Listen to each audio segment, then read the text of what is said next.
Hey there, flying penguins and friends from all over the world. Okay, so today I'm a little amped up, but we're going to address the upcoming super wolf blood moon on January 20th and the massive prophetic significance of this. And I'm here to tell you... Wait, pause for the dramatic effect.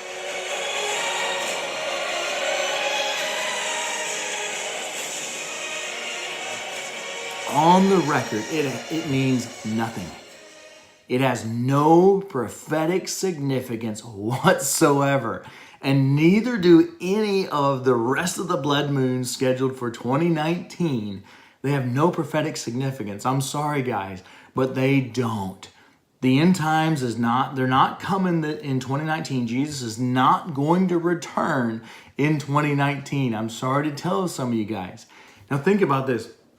John Hagee in I think it was 2014, 2015, talked about the tetrad moons, all the blood moons and the prophetic significance of it. The dude even wrote a book about it and had sermon after sermon on the prophetic significance of the tetrad blood moons. And guys, what happened? Do you even remember what happened? Because I don't. I mean, nothing happened, guys. Okay? So listen, I'm just here to tell you, it means nothing. So let me talk to you about some of the prophetic words about blood moons and the moons turning to blood in the Word. So the first one is in Joel 2. The second one is actually in Acts chapter 2 at Pentecost. I want to read through that one because that has the most significance for us. So this is Acts chapter 2, and I had a thing on this the other day, another video. But in Acts chapter 2, this is where the Pentecost happens, and the disciples and everybody spill out into the streets, and they are speaking in tongues, and all the Jews of that day who have gathered in Jerusalem for the feast are bewildered and they're amazed because they're hearing everybody speaking in their native tongue, and they're like, this is crazy. And so what they say, they're asking, what is the meaning of this sign and the symbol, right? And so Peter stands up before them and addresses it. And in Acts chapter 2, verse 16, he flat out says, but this is what was uttered through the prophet Joel. And he reads the prophecy from Joel, which is an end times prophecy, which talks about the sun darkening and the moon turning to blood. Okay, so Peter, right then and there in AD probably 30, this is roughly 50 days after the resurrection of Christ,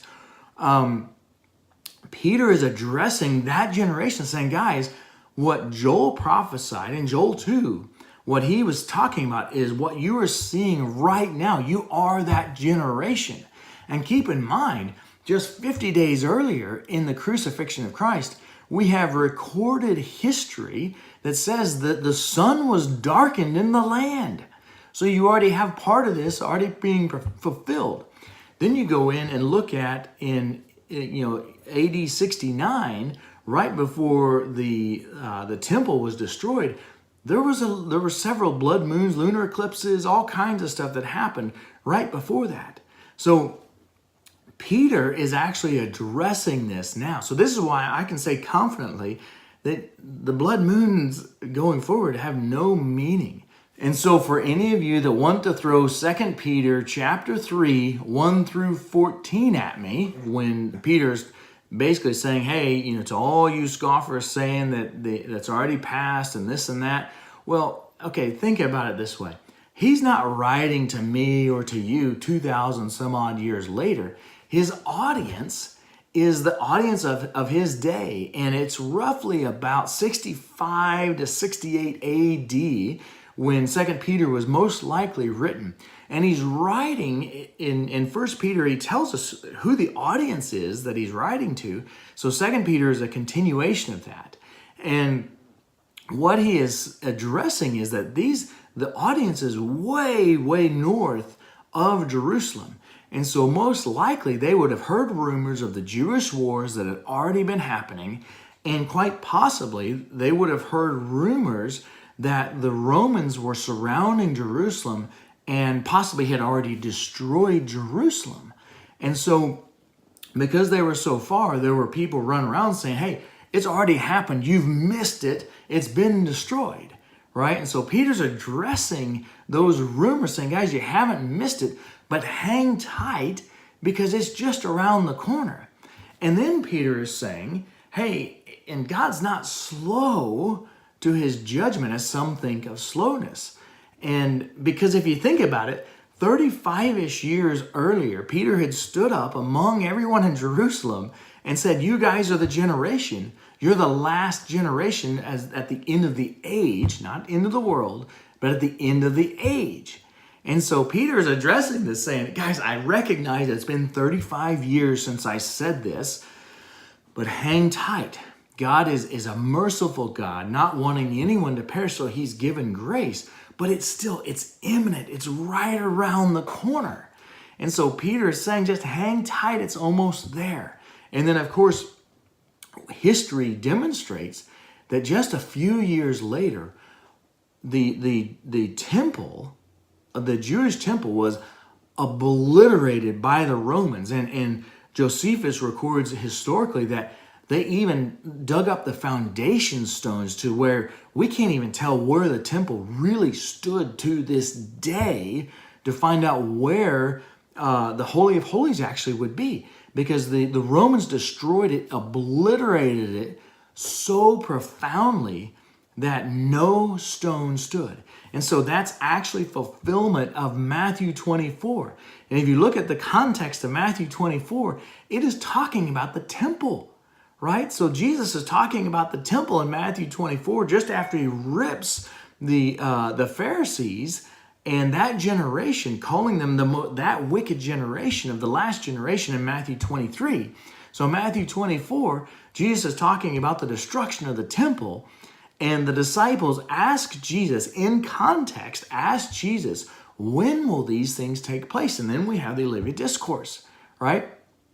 So that was fulfilled in Matthew, in AD 70 with the destruction of not only the temple, but the entire city of Jerusalem was absolutely leveled and devastated with horrific devastation and death of millions of Jews. Okay? Go read Josephus. Read the history on this and you will understand this. So guys, my friends, quit looking for the ejection seat and the everything to end at the last second and end in 2019. Honestly, and I know this is, people will think this is heretical statements, but it ain't going to happen. It's not. And I'm not even prophesying. I'm just talking facts here. It's not going to happen. Okay? So quit wasting your time trying to discern when God's going to come, destroy the earth, and get busy to what he's already told us to do, which is transform the earth to look like heaven. So when Jesus is teaching his disciples to pray, he said, on earth as it is in heaven. It's transform this place to look more like heaven. So I want to encourage you guys to look forward to the future in Christ with joy. Look forward to the future with excitement, because God has transformed each of us as believers into a new creation. The fullness of heaven resides inside of me and resides inside of every one of us. And he has given you the power, the authority, and the dominion to transform the environment that you are in with his love and his joy to look more like heaven. So I want to encourage you guys today to get out there and transform the environment that you have influence over to make it look more like heaven, because that's the authority that Jesus has already given you. You're not waiting for anything. So stop waiting and get after it and love, love, love, love, folks, as Jesus said. Love the way he loved us. That's how we are to love every single other person and bring them into Christ and show them the love of Christ and the power of Jesus. So, I'm so excited for what 2019 is going to bring. and the glory of God that's going to come into the entire earth. So thank you, and I cannot wait to talk with you guys again. Have an awesome day.